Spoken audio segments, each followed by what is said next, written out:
Oi, pessoal, esse é o Horizontes Pod. É um podcast que surge do projeto Abrindo Horizontes.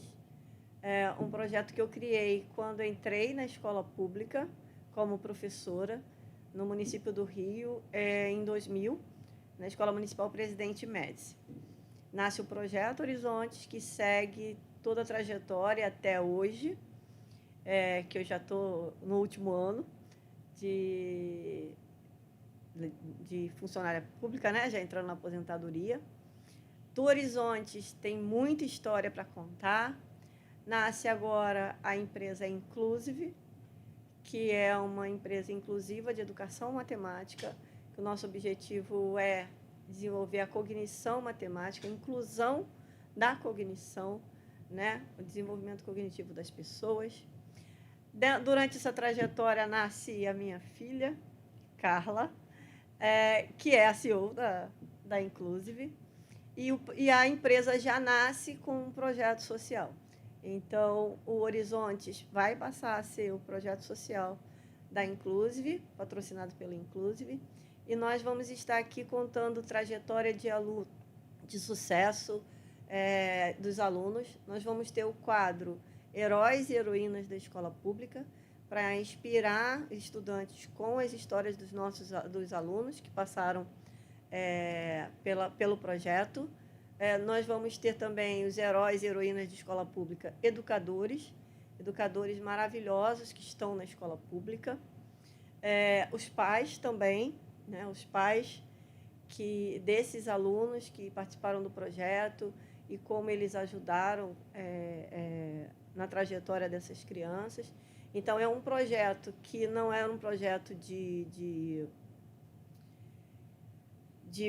acontecer naquele ano, mas era um projeto de vida. Então, a gente já está com os alunos já na universidade, alunos já formados, oficiais já formados, alunos que estão na universidade, alunos que estão no ensino médio. Então, vocês conhecerem as histórias desses pais, desses alunos, desses professores inspiradores, a ideia é trazer bons exemplos inspiradores, boas notícias de que a escola pública ainda tem educadores que lutam por uma educação de qualidade, ainda tem pais que lutam por uma educação de qualidade e tem estudantes que lutam para ter uma educação de qualidade. E esse é o objetivo do projeto. A Carla vai conduzir esse episódio 0, né? Contando um pouco a história do projeto. Então, é um projeto de uma vida sobre projetos de vida. Então, ele permeia toda a sua fase profissional dentro do município e basicamente a minha vida toda. A vida toda, pessoa que ganha um monte de irmão todo ano, Não, irmãos e irmãs. todo ano é assim, quantos irmãos eu ganhei esse ano? E gravar o nome de todo mundo, acompanhar todo mundo, fazer cara crachá de todo mundo, às vezes eu me perco, eu troco os nomes. Mas bora lá. O que te motivou a criar o projeto assim que você entra numa sala de aula? Num lugar onde você nasceu? Exatamente ali. O projeto surge em Bangu, local onde eu nasci, fui criada. E quando eu fiz a prova para a Prefeitura do Rio, eu falei que eu só assumiria se fosse para dar aula ali em Bangu. Porque a ideia é ajudar a comunidade de onde eu nasci, né? E quando eu entrei na escola pública como professora, a minha constatação foi que nada mudou desde quando eu era aluna. E que alunos com alto potencial estavam ali, não sendo estimulados, e que você vê um potencial que podia ir longe sendo desperdiçado. Ou seja, estudantes que poderiam ir além, tendo uma orientação, tendo incentivo, não teriam. E bateu a minha história de vida, porque eu queria uma educação de qualidade, meu sonho era estudar numa escola boa de ensino médio.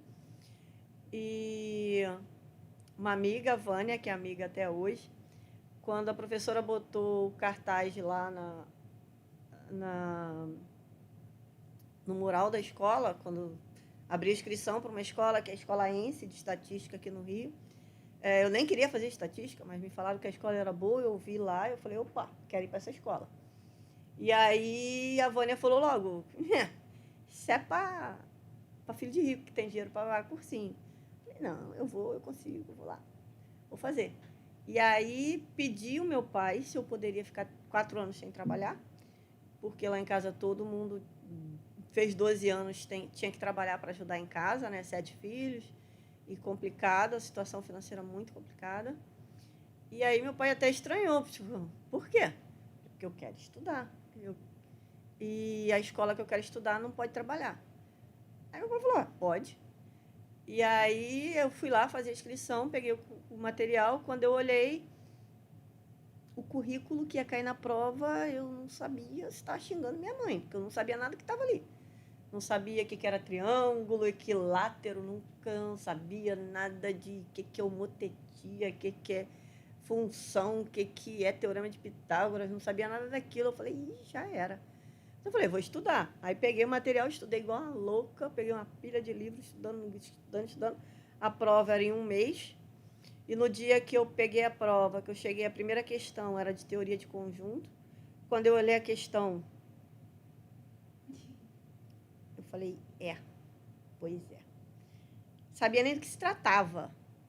E o menino do lado falou, chamou o fiscal, a primeira questão precisa ser anulada porque não tem opções corretas. A única coisa que eu me lembro é disso. Não lembro de mais nada. Acho que me abalei tanto que eu falei, se o menino sabe que a questão está errada e eu não sei do que se trata, não vai dar para mim. E eu não lembro de mais nada, porque eu acho que eu dei um branco.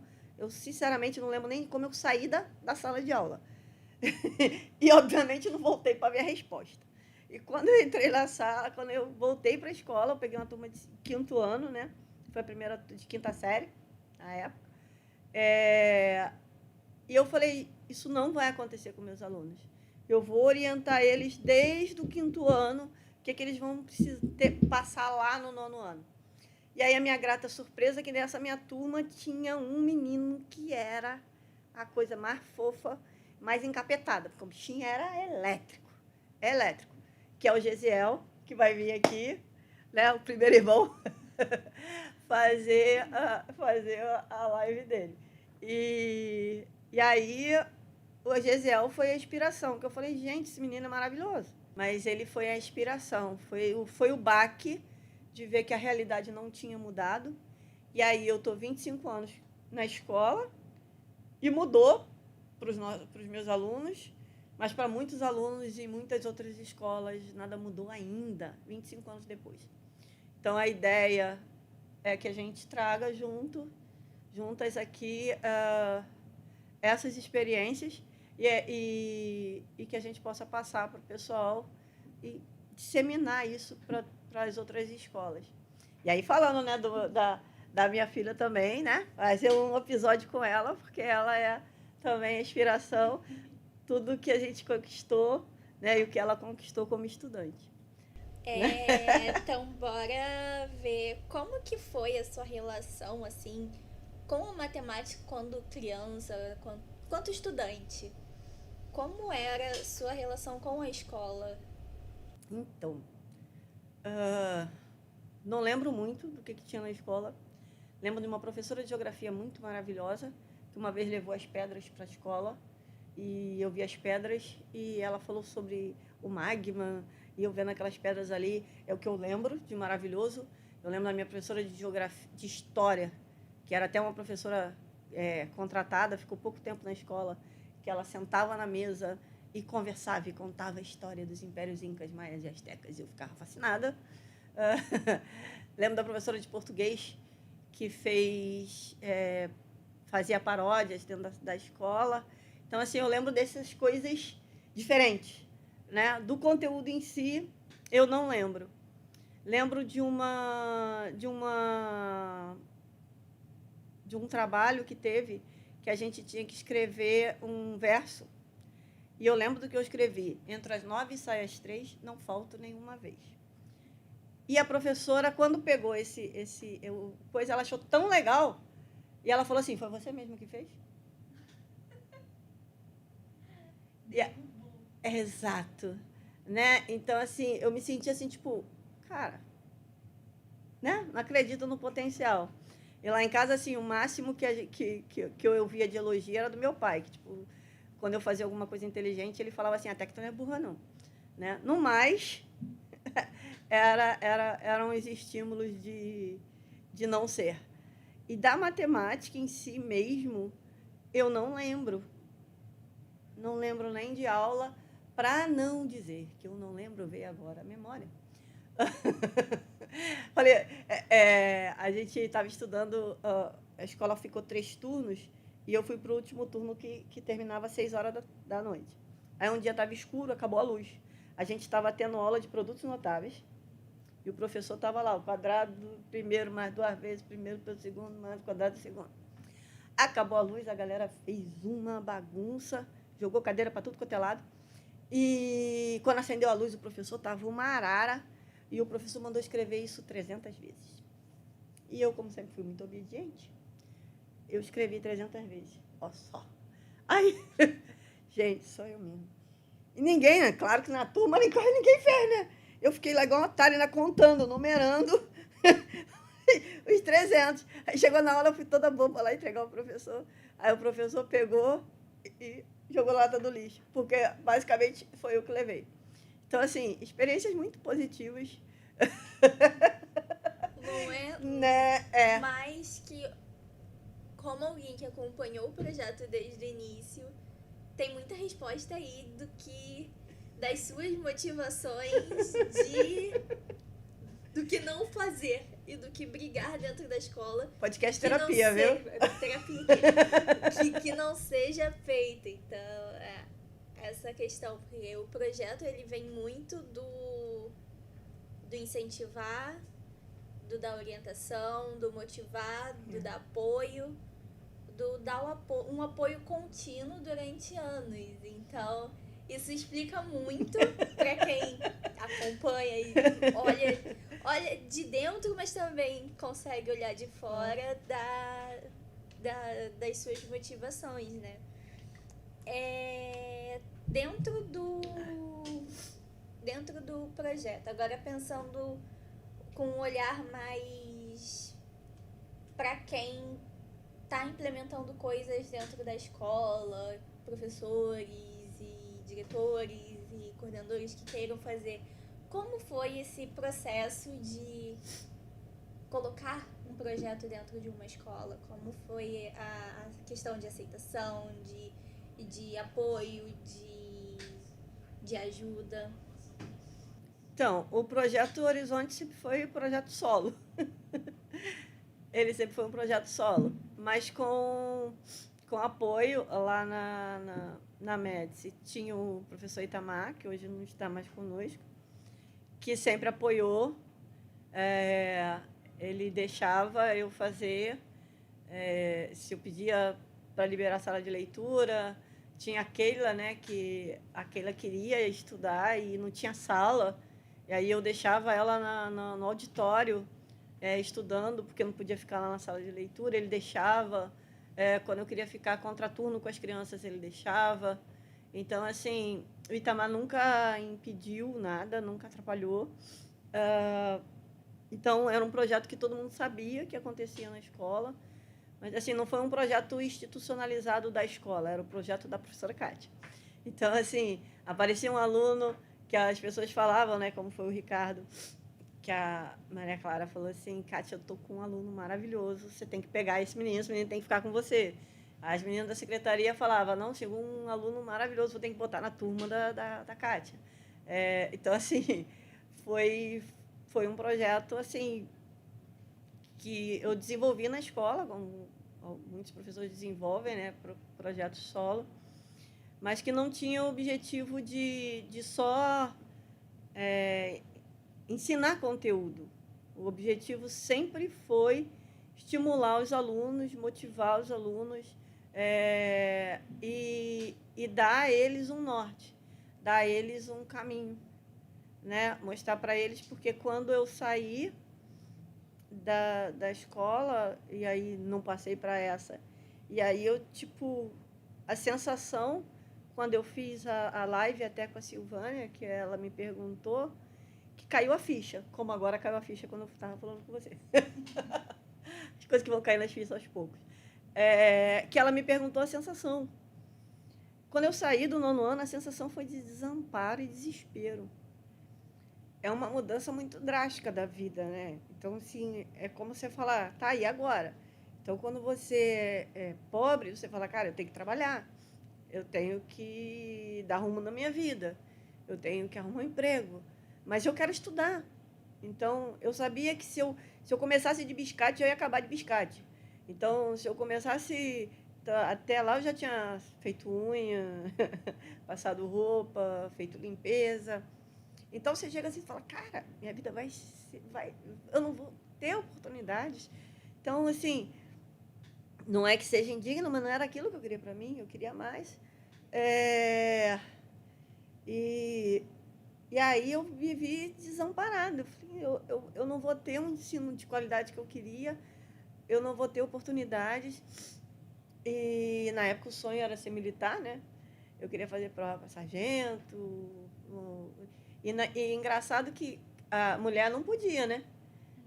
Quando eu entrei, era sonho de ser militar, mas mulher não podia ser militar no Brasil ainda. Quando eu entrei, eu estava no 1º ano do ensino médio, quando a Marinha abriu para entrar sargentos. Então, a Marinha foi a primeira, depois veio a Aeronáutica, e por último, muito tempo depois, o Exército. E aí começou isso a ser meu sonho. Mas se você chega na adolescência, você está entrando na adolescência. E eu já tinha vindo de 2 reprovações, né? Eu fiquei reprovada quando eu estava no 1º ano, na 1ª série, e depois eu fiquei reprovada na 3ª série. Minto, na 4ª série. Então, eu estava terminando o ensino médio com 16. O ensino fundamental com 16, né? Você estava terminando o ensino médio com 16, eu estava terminando 17, né? 17. Você terminou o ensino médio com 17, eu estava terminando o fundamental. Então, eu já estava numa de... Tem que trabalhar, tem que... E você se vê sem perspectiva de vida, sem nada. E agora que você tocou nesse assunto da questão da transição, não só da transição ensino fundamental, ensino médio, mas basicamente pré-adolescência, adolescência, olhando para os objetivos mesmo do projeto. Por que é tão importante ele estar sendo feito nessa faixa etária, nesse momento da vida? É justamente por isso. Porque E aí, depois que eu estudar neurociência, né? Então, você entende que é uma mudança cognitiva, emocional, social, biológica, e o cérebro muito em uma confusão muito grande, interna e externa. Você não é mais criança, mas você não é adulto. Você não tem tanta responsabilidade, mas tem responsabilidade. E quando você vem de uma família muito pobre, aí você já tem muita responsabilidade, porque você tem que ajudar em casa. Você não tem, tipo, minha mãe vai me segurar até a faculdade, meu pai vai me ajudar. Não, cara, vai trabalhar, já está grandinho, agora tem que arrumar dinheiro, tem que ajudar em casa. Então, é importante porque esse jovem precisa de orientação. E o máximo que às vezes os pais sabem orientar é, tipo, vai fazer um jovem aprendiz e começar a trabalhar e pronto. E aí, você chegar lá na universidade, você chegar no ensino superior é muito mais difícil. Hoje, o gargalo da educação sempre foi, agora está escancarado, essa transição acadêmica do fundamental para o ensino médio. E o aluno da escola pública, ele é obrigado a passar por essa transição. Porque ele sai do município, que é a rede municipal só atende até o 9º ano, e ele é jogado para a rede estadual. que é responsável pelo ensino médio. Literalmente jogado pela matrícula fácil, que ele opta lá por 3 escolas próximas de casa, e o computador joga ele para a escola mais próxima de casa. Seja ela boa, seja ruim, não interessa, o critério é escola próxima de casa. E então você dá a sua vida, fica na mão de um computador que aleatoriamente vai te jogar numa escola. Você não tem escolha. Você não é dono do teu futuro é jogado. Então, a maioria dos jovens brasileiros vão a Zeca Pagodinho. Deixa a vida me levar, a vida leva eu. Mas, normalmente, se você não tiver um direcionamento, ela vai te levar para o buraco, especialmente se você está numa comunidade carente e que os exemplos são complicados. Eu tenho um exemplo de um aluno que a mãe ficava preocupada porque na frente da casa dela tinha a boca. E aí, o que está lá na rua? Está o cara andando de moto, está o cara com um colar, está o cara com umas coisas que vai atrair essa criança, e essa criança vai achar que aquilo é maneiro. Só que aquilo é uma ilusão. E a gente sabe o fim que tem. Mas a criança não sabe. Ela vive na ilusão. Como a menina que olha um rapaz e acha, nossa, meu problema aqui em casa, eu quero sair de casa. Eu tive exemplos de amigas que, querendo sair de casa porque a casa era um inferno, eu vou logo arrumar um cara e vou me embora de casa viver com esse cara. Aí vai viver com esse cara que não trabalha, que não estuda, que vai enfiar ela no quarto dele, dentro da casa dele, e ela vai ter que aturar a sogra. Oi? Então, assim, a realidade... E gera uma dependência emocional, uma dependência financeira, uma dependência... Nossa. Total. Total.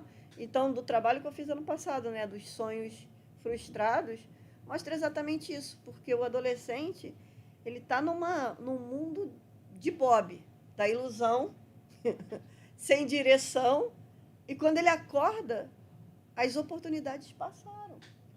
Então, quando você está ali no 9º ano, você quer entrar para o colégio naval? A prova é ali. Você quer entrar para Epicar? A prova é ali. Você quer fazer uma prova para entrar para o Pedro II? A prova é ali. Você quer entrar para a FAETEC? A prova é ali. É naquela idade. E se você não fizer, o que vai acontecer? Você vai ter que voltar um ano. Então, ou seja, as grandes oportunidades são perdidas ali por falta de orientação. E esse adolescente está totalmente desorientado. E a família não sabe como orientar, porque não tem. Meus pais não tinham orientação nenhuma. E a escola não dá. Aí a gente tem esse caldeirão de loucura que acontece na escola pública. E que a massa, o povo, filho do povo que está ali na escola pública, está passando por isso. Eu passei por isso. Estou dentro de 25 anos trabalhando isso dentro da escola. E vou sair da escola. E isso continua. E é muito, muito complicado. Você tinha falado do seu caminho que acabou te levando para a área das neurociências. Explica um pouquinho pra gente como foi essa trajetória. Então, eu em 2012, eu já estava cansada de a educação não me explicar o que estava acontecendo com meus alunos. Como que um aluno lá da escola pública, sem curso preparatório, dentro de uma escola municipal, passa para o colégio naval de primeira? Como que um aluno está ali, tira o primeiro lugar, segundo lugar no concurso do Pedro II? Então, ele está ali na escola, ele fez cursinho preparatório, ele está ali na escola pública e ele consegue passar barreiras que as pessoas falam assim, não, a mãe pagava cursinho, o pai pagava cursinho. Não pagava cursinho, ele estava ali na escola. Não, mas a escola pública não prepara. E o resultado das crianças foram tão, assim, extraordinários esses anos todos, que eu falei, cara, tem alguma coisa acontecendo. E a educação não estava me respondendo. Nenhuma teoria de educação me respondia. Eu falei, tem alguma coisa acontecendo, eu tenho que saber o que é. E aí eu descobri a Semana do Cérebro, na UFRJ, coordenada pelo professor Alfred, né? Que é o paizão, que o Alfred assim, a pessoa que me acolheu. Quando eu entrei, aí eu falei, cara, neurociência, deve ser isso. explicar o que está acontecendo no cérebro dessas crianças. E aí, quando eu contei a história do projeto, né, lembra do e-mail que chegou, quando ele respondeu o e-mail, foi uma choradeira imensa, que o Alfred respondeu que... Vou chorar de novo. Né, que o que eu fazia era conscientizar e motivar os estudantes.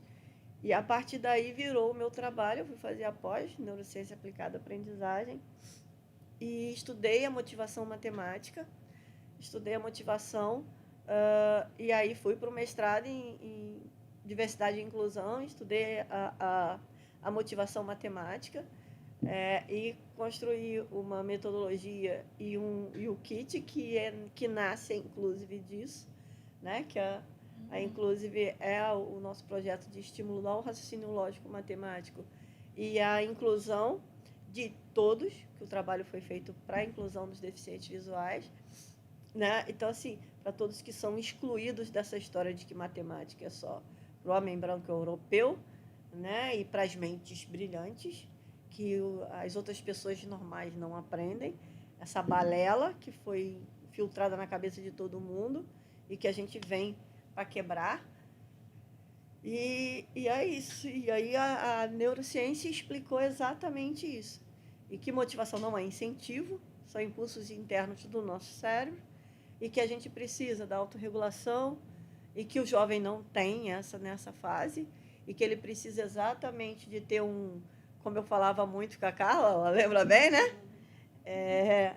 Enquanto o seu frontal não estiver no comando, o comando está no meu. Porque realmente o jovem ele vai querer o prazer imediato, né? A ver uma coisa futura, a autorregulação dele já está complicada, ele precisa disso. Piaget mesmo falava, né, que é nessa fase que ele entra no hipotético dedutivo e a gente confirma com a fase da mielinização do cérebro. Então, assim, o jovem agora ele consegue ter uma capacidade cognitiva maior, mas a autorregulação dele ainda não está boa, está muito confuso esse cérebro.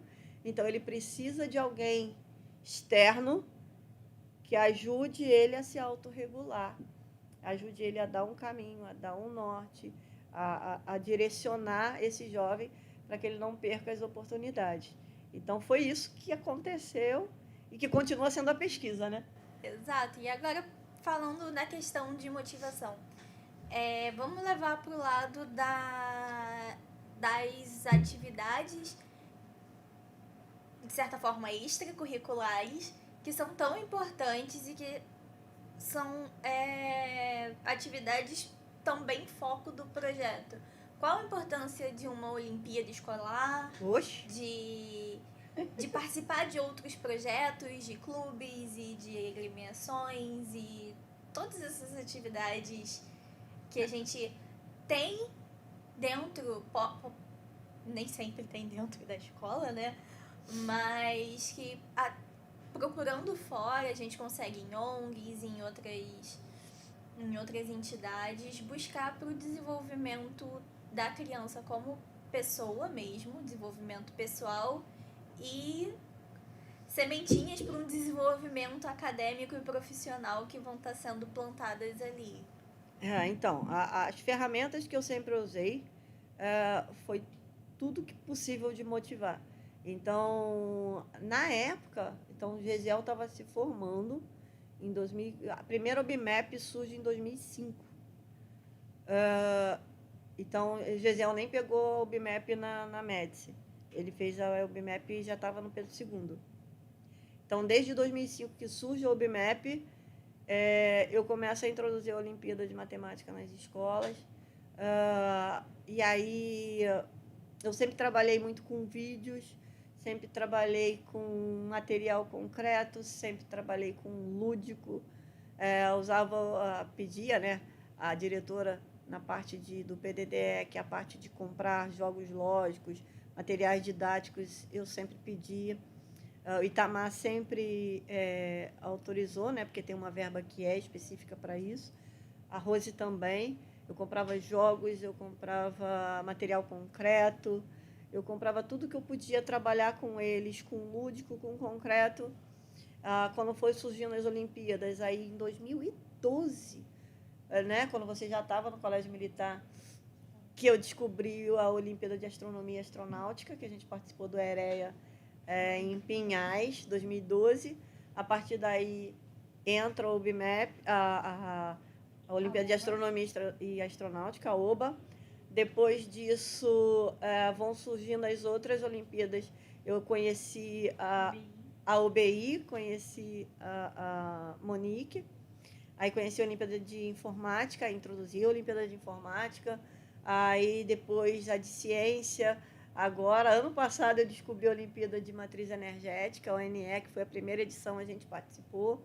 Então, hoje as pessoas já estão usando a Olimpíada, hoje tem vagas olímpicas, e as pessoas já estão falando muito dessa participação de Olimpíadas, mas eu já faço isso desde quando começou. Todas as edições do OBMAP eu fui coordenadora nas 2 escolas em que eu trabalhei. Ano passado fui premiada pelas 2 escolas. Então, assim, as Olimpíadas, porque até lá na FATEC, né, durante a pandemia, os alunos perguntaram para que a gente vai fazer a Olimpíada. Eu falei, porque vai ser a única coisa legal da escola nesse ano. Então, assim, isso tudo vai motivando eles. E do projeto, dos outros projetos, eu descobri o SMART em 2008, com a Gisele, que vai falar, né? O SMART, que é uma organização não governamental que dá bolsa de estudo para alunos talentosos de escola pública. E aí entra a história, né? A triste história, que eles só davam bolsa até a terceira CRE, que pega aqui Tijuca para lá, né? Zona Sul e Centro. E aí, quando eu vi o papelzinho lá na mesa do Itamar, convidando coordenadores pedagógicos para participar de uma reunião, foi lá no São Bento. Aí eu falei para o Itamar, você vai? Ele falou, não. Posso ir? Ele, claro. Falei, opa. Fui na reunião e, quando chegou lá, falou do projeto, que é um projeto maravilhoso, de bolsas de estudo, de suplementação, que é o Bolsa Alicerce, né? De dar suplementação para o aluno do 7º ano. Eles pegam um aluno do 7º ano e dão a suplementação durante o 8º e 9º, para que no 9º ano ele esteja equiparado aos outros estudantes de escola particular. E a Bolsa Alicerce, que pega essa seleção no Bolsa Talento no 9º ano. E aí, a partir de 2008, quando eu fui falar, quando a menina falou que era até a terceira CRE, aí bateu aquele balde d'água na minha cabeça. Aí terminou a reunião, eu fui lá falar com ela. Eu falei, mas meus alunos são da 8ª CRE, lá de Bangu. Ela falou, Bangu é muito longe. A gente só atende aqui na questão até a 2ª CRE. Falei, mas e se os pais autorizarem? Aí ela falou assim, tem outros lá, tem a opção outros. Se você clicar na opção outros, você pode escrever seus alunos. Na época eu escrevi 9 alunos e passaram 2, foi a Gisele e a Tayane, que passaram. Então as 2 meninas começaram a sair de Bangu para ter suplementação aqui no centro da cidade, com 12 anos de idade. A secretária de Educação da época, ela descobriu que tinha aluno vindo de Bangu para o centro para estudar e proibiu. Aí, os 2 anos seguintes, eu não coloquei aluno nenhum. 2 anos seguintes. Quando as meninas chegaram no 9º ano e passaram para tudo, e Gisele ganhou a bolsa lá no Santo Inácio, que viu que, nossa, funciona, aí que abriu e permitiu que o SMART atendesse até a 11ª CRE. Então, assim, agora ele atende aluno de Santa Cruz e aluno de Santa Cruz vem para o centro para estudar. E o outro projeto que eu descobri foi o Colibri, que é um projeto maravilhoso da aeronáutica, que dá bolsa de estudos também. Ele pegava os meninos, há uns 2 anos agora já atende meninas, mas antes era só meninos. Fazia a seleção dos meninos no 8º ano, para que eles tivessem uma suplementação lá no Campo dos Afonso, no 8º e no 9º, para preparar eles para a prova de EPICAR, Colégio Naval, Colégio Militar, lá no 9º ano. E aí, o que esses 2 projetos falam para a gente é o seguinte: então, Se o moleque quer competir aqui no 9º ano com a criança da escola particular, ele tem que se preparar com 2 anos de antecedência. Então, escracha pra gente que, cara, não dá. O quanto a linha de largada não é igual. Não é igual. A linha de largada é 10 casas atrás. Então, assim, você tem que fazer um esforço subhumano para poder chegar aqui, para na hora da largada você estar pau a pau aqui. Então, assim, mesmo, por exemplo, Pedro II e os concursos tendo vaga para a escola particular e vaga para a escola pública em separado, também escracha isso. Então, assim, e o que o projeto mostrou esses anos todos, cara, se ele tiver suplementação dentro da escola, ele vai. É exatamente isso que a gente provou esses anos todos. A suplementação tem que ter dado dentro da escola, porque esses projetos não têm condições de atender todo mundo. Então, alguns conseguem. Maravilhoso. Mas e os outros que não conseguiram? Então, a gente tem lá, na época que passou Tayane, Rafaela, passou Tayane e Gesiele. Marquinho passou para o Colibri e Rafaela ficou só comigo na escola. Quando chegou no 9º ano e foram fazer a prova, os 4 foram.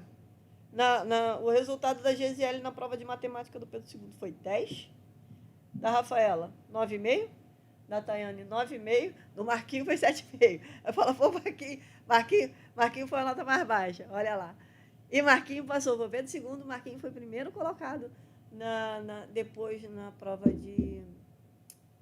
da Marinha, de aprendiz de marinheiro, depois fez a prova de sargento, passou, agora está formado, Marquinhos também vem, é uma garra, todas essas crianças, mas o que mostra a Rafaela ficou lá, na escola. E ela foi. Mesma coisa depois, assim, e vários outros exemplos, como na leva que teve o Ricardo, teve Ricardo Ramon e Daniel e o Ari, né? Desses, Ari só na escola. E o Ari mandou o Colégio Naval de primeira, mandou. Então, assim, ou seja, se o aluno tiver esse aporte dentro da escola, a suplementação, que é um direito para um aluno com altas habilidades, um aluno com alto potencial, dentro da escola, essa criança vai além. Porque você foi aluna de escola do Colégio Militar, né? Ai, gente, tem que contar para vocês esse exemplo. Nem de quando você estava no Colégio Militar. Quando você ainda estava no Curumim. E eu levava muito você lá para minha sala. Não, eu cresci dentro da escola. Dentro da escola. Ou eu estava na sala de professores, ou eu estava na biblioteca, que eu adorava, ou eu estava sentadinha lá no canto da sala assistindo. E aí eu estava dando regra de 3 razões de proporção para os alunos do 9º ano, lembra disso? Eu lembro que estava sentada do lado do meu primo. Lembra? Então, e você estava no 6º ano, no 7º? Eu sou 3 anos mais nova.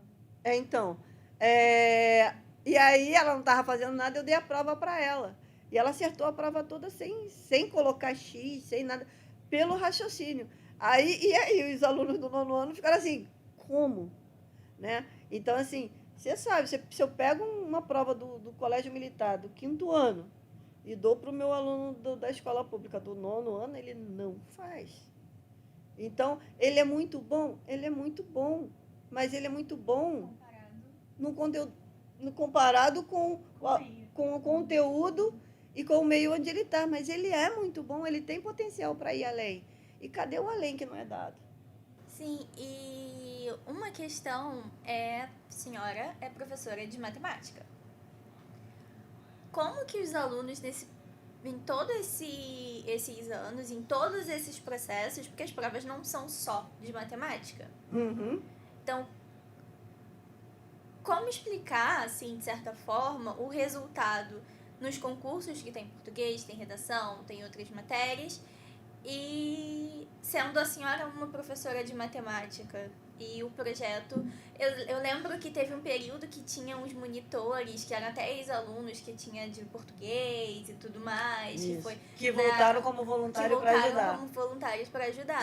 Mas... E eu lembro que eu dei muita aula de física e de química. Eu lembro que eu tava no 9º ano, aí minha mãe cismou de escrever a escola, que ela esqueceu de falar na OBF.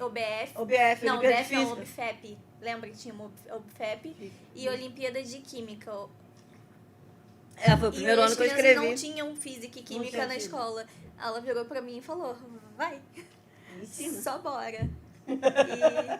E 9º ano, eu tava aprendendo, aprendia e Aprendi e passava. ensinava. Tudo certo.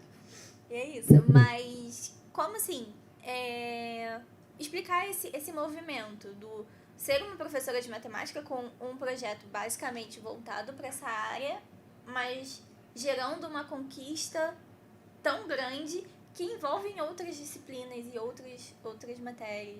Então, me perguntaram isso e quando me perguntaram que eu parei para pensar, e aí a neurociência explica mais uma vez. Porque, primeiro, a matemática não é matéria de escola, ela é uma função cognitiva. Então, todo mundo fala, para que serve matemática? Para estruturar o raciocínio lógico.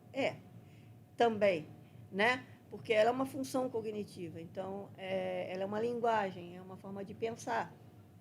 E o raciocínio lógico é raciocínio. É a forma como você organiza o teu pensamento, estrutura o seu pensamento. E os alunos aprendem a pensar, raciocinar, perceber padrões, reconhecer um problema e resolver problemas. Eles aprendem a aprender, eles aprendem a gostar de aprender, eles descobrem que eles são capazes de aprender. A partir daí, é como se você...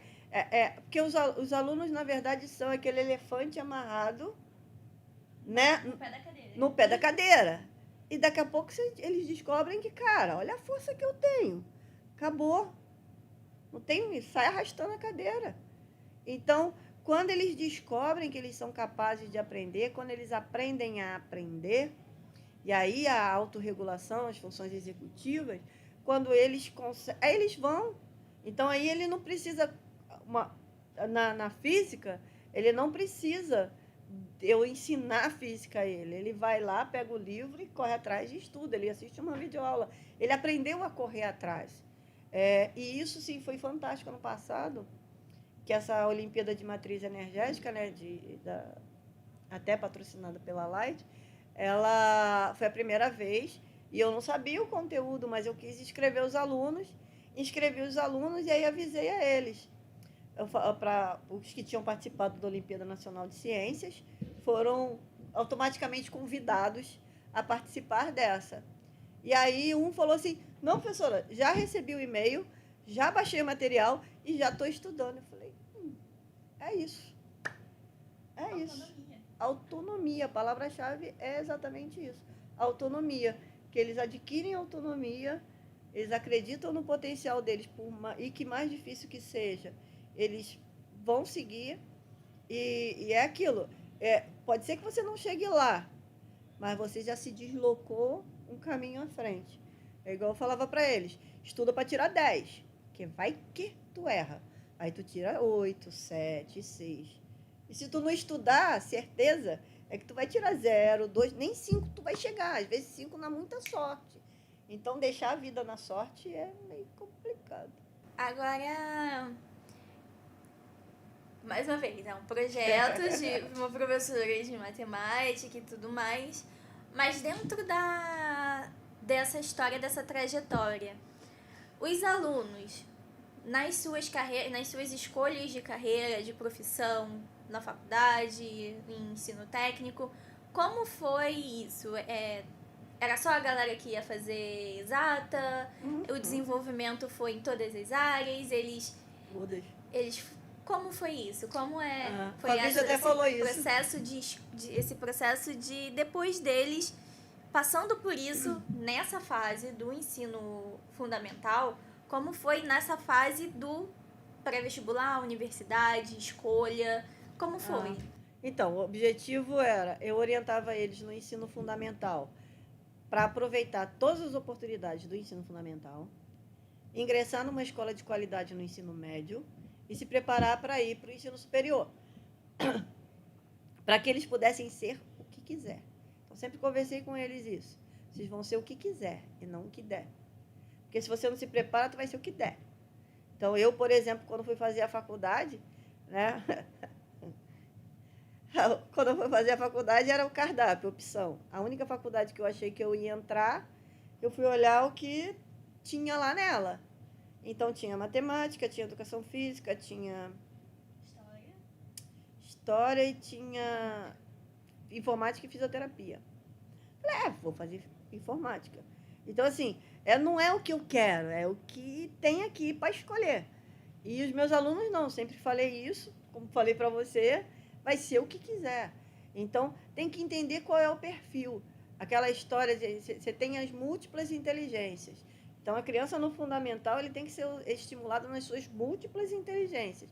Mas ele vai perceber qual é a praia dele. Se ele é mais lógico matemático, se a inteligência naturalística dele é mais aguçada, se a interpessoal é mais aguçada, se a sinestésica corporal é mais aguçada. Ele vai ver, é a filosofia, que a gente fala que a matemática e a filosofia é casada, né? É autoconhecimento, é conhece-se a ti mesmo. E os pais também percebendo o que essa criança, qual é a praia dela.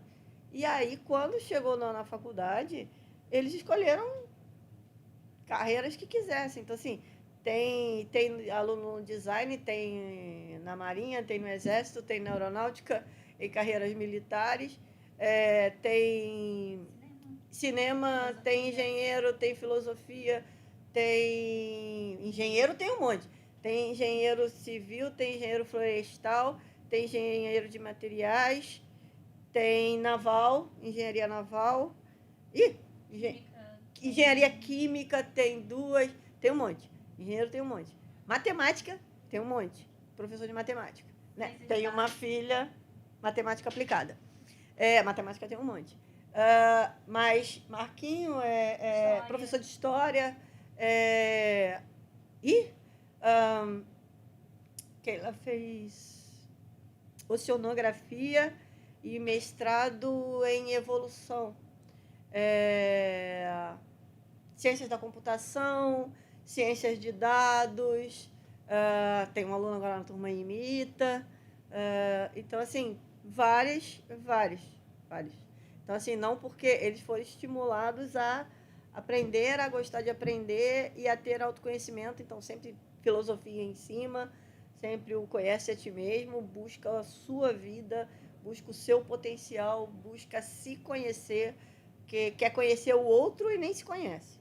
Quer saber o que o outro gosta e seguir o que o outro quer e nem se conhece. Então, tem muito isso. Então, assim, os alunos escolhem o que eles querem. Entra muito também na questão do desenvolvimento de um projeto de vida, de um planejamento, de ter meta, de ter objetivo, de lá atrás já falar, você tem essas opções, qual te interessa mais? E expor a pessoa a diversas possibilidades. Vai testar. Eu lembro que a senhora falava, se tem Olimpíada de cuspe à distância, faz, porque você vai conhecer. Eu lembro, na época eu fiz linguística, fiz história, fiz de coisas mais aleatórias possíveis. A de linguística que você falou assim, mas aquilo é matemática. Aquilo era raciocínio lógico. Raciocínio lógico. Então, ter essa noção de não é um projeto que a base dele é esse desenvolvimento, mas acaba acarretando para um desenvolvimento da vida toda. É isso. É o desenvolvimento cognitivo. O objetivo é esse desenvolvimento cognitivo. É essa estruturação cerebral. Ele tem essa... Assim, a relação que o pessoal faz com a matemática é quem sabe matemática é inteligente, quem não sabe é burro. Né? Isso está tão enraizado, mas tão enraizado. Tão enraizado isso porque eu sou de humanas. A gente falou, o cérebro é cérebro humano. Então, a gente tem múltiplas inteligências. A inteligência lógico-matemática, ela é a inteligência prática, ela é uma inteligência fluida. Então, todos nós temos, né, na matéria de escola.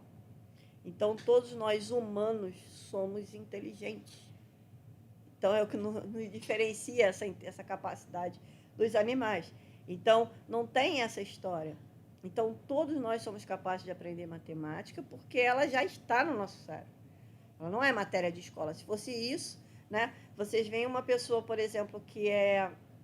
Um exemplo até do professor Mário Cortella, ele até tinha falado uma vez que ele foi dar uma palestra, tinha um senhor limpando a sala, ele conta isso numa palestra dele, ele falou, se eu quiser, você pode assistir a palestra. Aí o senhorzinho falou para ele assim, não, isso não é para mim não consigo entender essas coisas não, isso não é para mim não. E saiu. Então, assim, como antigamente as pessoas falam assim, você quer aprender a ler e escrever? Ai, não, esse negócio das letrinhas é muito difícil, eu não consigo aprender esse negócio das letrinhas. Então, hoje você não admite mais que alguém não é capaz de aprender a ler e escrever. A pergunta é, por que hoje ainda se admite que alguém não seja capaz de aprender matemática? E nós não estamos falando de matemática avançada, que você aprendeu na faculdade fazendo matemática aplicada. Estamos falando da matemática básica. Por que isso? Por que se acredita nisso ainda? Porque os dados aí ainda são 5% dos jovens que terminam o ensino médio conseguem chegar num nível de proficiência bom em matemática. 5% daqueles que terminam o ensino médio. Sem falar que da escola pública, mais de 50% não é o gargalo da educação, é justamente essa transição do ensino fundamental para o médio. Né? E 67% antes da pandemia não sabia o básico da matemática para dignidade, para saber se está sendo enrolado num troco. Então, os números são absurdos. Os números são absurdos. E os pós-pandêmicos são... E a pandemia fez potencializar isso e regredir 10 anos. Então, assim, é urgente que a gente faça alguma coisa. E é por isso que a gente está aqui agora indo para a internet. É por isso que a gente está trabalhando isso e tentando conscientizar. E assim, eu estou cansada de ver pais falarem, meu filho não aprende matemática, a professora me puxou. Né? Porque assim, eu não sabia matemática, eu não era boa em matemática, é genética, ele me puxou. Então, assim, não, ele é capaz de aprender. Então, se ele não está aprendendo, vamos ver por quê. Vamos ajudar. E, gente, experiência como professora de neuropsicopedagogia, que dá aula no Brasil inteiro. Viaja o Brasil inteiro dando aula no curso de neuropsicopedagogia. E 25 anos em sala de aula em escolas públicas, na rede FAETEC no município.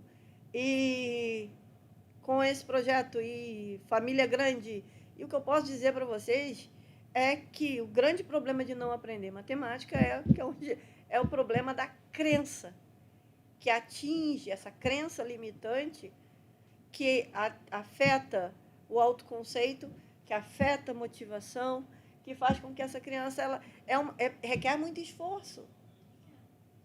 E porque para que eu vou me esforçar numa coisa que eu sei que eu não vou conseguir? Se você não tem nenhum objetivo lá na frente que vai justificar, não sei se é a melhor palavra para botar, mas justificar todo esse esforço que você vai ter.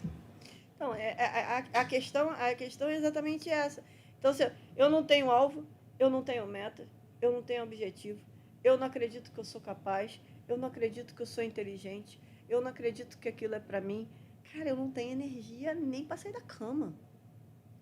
Então, na pós-graduação, eu peguei estudos correlacionando a depressão na adolescente com a crença na teoria da aprendizagem, da matemática. Então, você se sente uma pessoa mais... Quem quer se sentir incompetente? Quem quer se sentir incapaz? Quem quer se sentir dependente dos outros? Isso não anima ninguém, isso não faz gerar potencial, gerar energia. Mas você acredita que quando você passa a acreditar nisso, é a virada. É a virada de chave. Então, a gente precisa trabalhar isso e provar para os estudantes. E uma das coisas que eu sempre usei para provar são jogos. É no lúdico, é no jogo que a criança pega, que ele consegue entender. E aí, vale, né? Não sei quanto tempo a gente já tem. Uma história engraçada de um aluno, quando eu dava aula na aceleração, na FATEC, no turno da noite, o aluno só chegava de olho vermelho, e ele já chegava encostado na parede. E lá ele ficava. Nem para copiar era um problema. Sentava, perguntava, não, professora, tal. E aí, eu tentando atrair ele. Num dia eu levei os tangrãs e as crianças jogando lá, e ele chegou, do mesmo jeito de sempre, encostou a cabeça dele lá e ficou. Aí eu falei, quer jogar? Ele falou, não, estou vendo aqui. E ficou olhando os garotos. Aí, daqui a pouco ele tá vendo os meninos jogar, ele, pô, cara, tu é muito burro. Era só pegar esse aqui e fazer, botar ali. Aí o colega virou para ele e falou assim, pô, então vem fazer. Aí ele falou, se eu quiser eu faço. Então faz. Dá essa droga aí. Aí pegou, né, montou. Aí eu falei, como montou isso? Aí, então monta esse aqui agora. Aí eu falei, agora eu vou te desafiar, toma esse aqui. Pronto. Ganhei o menino ali. Dali ele viu que ele falou na sacanagem, desafiou o colega desafiou ele. Ele descobriu que, caramba, eu consigo. Aí eu já dá catucada. Eu falei, cara, não falei que tu era bom? Não falei que tu era inteligente? O tempo todo insistindo e dando esse feedback positivo. Começou a, professor, desculpa, cheguei atrasado hoje, não sei o quê. Já sentando mais na frente. Já, professor, tá entendendo isso aí? Não, sim, estava do lado, ajudava ele. E conseguiu, o aluno que ficou, ele estava na aceleração. Ele ia ser expulso por expulsória, né? Porque ele ia fazer 18 anos.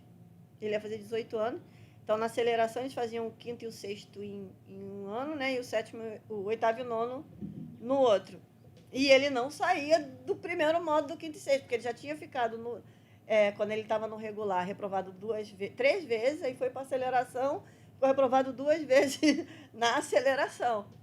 Nesse ele passou e no outro ano ele terminou e foi para o ensino médio. Não tenho mais contato com ele. Se você estiver ouvindo aí, filho, vem. Mas ele começou a participar. Toda a dificuldade dele, ele se abriu para aprender. E ele se abriu para mim e eu aproveitei o gancho e fui. Então, assim, é isso. Então, com os jogos, eu sempre consegui fazer isso. Outra coisa que eu sempre consegui com as Olimpíadas. Porque os alunos, não vou fazer não. Você vai fazer pelo certificado, você vai fazer por aprender. Daqui a pouco vinha uma medalha, o garoto, cara... Nem achei que ia conseguir. Eu não falei que você conseguia. Teve um Carlos uma vez que ele falou assim, ele não queria fazer. Aí fez o BMAP. Aí ele foi para a segunda fase. Aí quando ele chegou na segunda fase, ele falou, não vou fazer. Falei, vai, tu passou para a segunda fase, tu vai fazer. Não vou. Só fiz a primeira porque você me mandou. Eu falei, não, mano, cara, tu é bom. E ele não acreditava que ele era bom. Eu falei, tu é muito bom, tu vai fazer e tu vai ver. E aí ele foi. Aí ele foi e conseguiu uma medalha de bronze. E aí ele foi lá pegar a medalha. Aí a menina, ai, que bom, você conseguiu. Foi até a diretora nova. Aí ele falou assim, só fiz porque ela me obrigou. Aí, tipo, só fiz porque ela me obrigou. E por quê? Porque senão, eles não acreditam que eles vão conseguir. E o professor está vendo que eles têm potencial. Uhum. E a gente precisa acreditar no potencial deles e fazer com que eles acreditem. Provar para eles mesmos que eles realmente são capazes.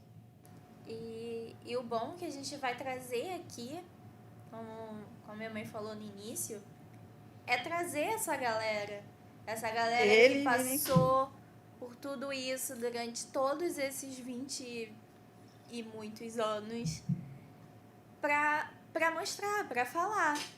Não só os que passaram, mas os que também tiveram alguns percalços da vida e não conseguiram trilhar aquilo que foi, ou que desistiram no meio do caminho, por que desistiram, qual foi.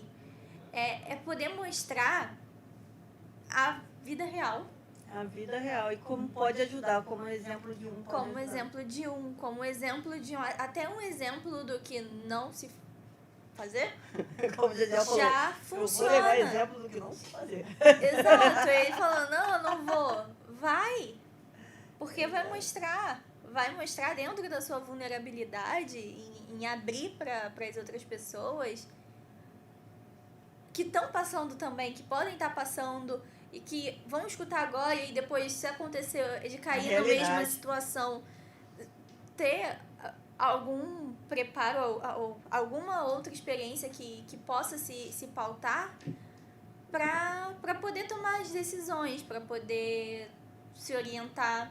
E uma das coisas a gente também está trazendo nas redes sociais, lá no Instagram, as orientações das Olimpíadas. A gente vai entrar com como se preparar, orientação para os professores e diretores que vão fazer a inscrição da escola, para os pais que podem também pressionar a escola para que seus filhos tenham essa oportunidade. Sim. E para as crianças, se a escola não tiver escrita, Pedir, o professor pedir, dizer que quer fazer. Dizer que quer fazer, que realmente quer ter essas oportunidades. E quando o professor oportunizar, aproveitar. E realmente mostrar que, sim, o caminho da educação é o caminho. É o caminho, sabe? da liberdade. É o caminho da liberdade, é o caminho, e é o caminho que, se a gente quer mudanças estruturais no país, é ali que a gente tem que focar. Sim. A gente tem que olhar para dentro das escolas e ver como essas gerações estão sendo formadas, como essas gerações estão tendo sua saúde mental e seu desenvolvimento. Nossa. Então... Prejudicados. Exato, porque muito prejudicados. Porque é aquele negócio, as crianças de agora, a galera que está entrando na escola, são as gerações do futuro, que vão estar aí no mercado de trabalho, que vão estar aí em posições de liderança. Então, qual é o futuro que a gente quer para o país? É bem a gente isso. tem que olhar para eles e, de fato, fazer com que eles sejam os fatores de mudança mesmo. A gente vai ter os quadros heróis da escola pública, heróis e heroínas da escola pública. Os alunos, os responsáveis e educadores. E a gente vai ter um quadro, que é o quadro Diálogos de uma professora de matemática, em que eu vou contar para vocês essas histórias. Tem histórias bizarras desses 25 anos, mas que são histórias que sempre são engraçadas, mas que têm um moral, que têm um exemplo e que a gente pode trazer na prática. Então, assim, eu sempre quis, né, trazer essas histórias. Então, assim, é uma realização de um sonho. Eu lembro já que há muitos anos eu queria fazer os vídeos, fazer um canal, muitos anos mesmo, né? Bem antes de 2010 eu já tinha essa ideia, mas era tudo tecnologia muito difícil. Até que 2 alunos que falou: professora, você quer? Pô, a gente faz, você mole pra gente. E eles toparam fazer. E a gente montou um estúdio, a gente montou uma sala e entrou a pandemia. Entrou a pandemia, a gente não pôde fazer. E aí a coisa foi enrolando. E agora a gente vai começar. A gente espera trazer muito conteúdo bom aqui para vocês. E vou dizer para vocês, pelo respeito ao tempo de vocês, porque eu não perco tempo vendo conteúdo que não agregue nada. E como minha prima dizia, o que não edifica, edivai. Então, se for edificante, eu assisto. Se não for edificante, edivai. Eu não estou nem aí. Então, eu não vou aqui ficar enrolando vocês. Eu quero trazer conteúdos que realmente valem a pena ser ouvido e que sejam inspiradores. E é isso. E é isso aí. Até o próximo episódio. Vou contar a historinha da mocinha aqui primeiro também. E de todos os nossos alunos. Até o próximo episódio. Muito obrigada pelo tempo de vocês. Um grande abraço.